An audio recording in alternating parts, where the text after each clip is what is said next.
I'm John Engler, President of the National Association of Manufacturers.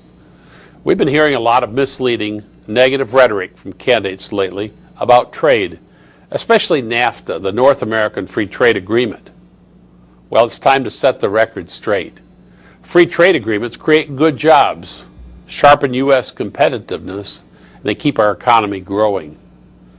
Now, our manufacturing economy did hit a rough patch earlier this decade. In some cases, companies actually relocated facilities outside of the U.S.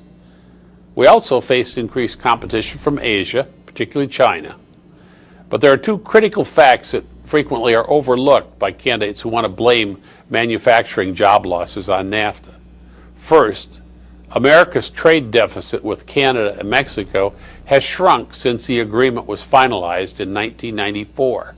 Second, our manufacturing output has increased by 2/3 during that same time period. Manufacturers simply today are able to make many more products with fewer people. Trade allows us to sell those products to consumers all over the world. 96% of the world's consumers actually live outside of the U.S. So lowering tariffs through free trade agreements is an excellent way to sell products around the world that are labeled Made in the US of A. Congress can begin to help by enacting the U.S.-Colombia Free Trade Agreement. This pending agreement will provide American business unfettered access to one of the world's most important and fast-growing markets.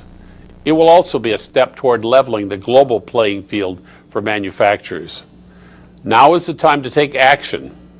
I'd urge you to contact your member of Congress, your senator.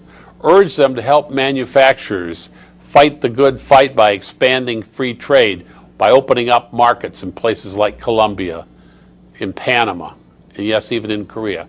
I'm John Engler, President of the National Association of Manufacturers. Thank you very much for listening to me.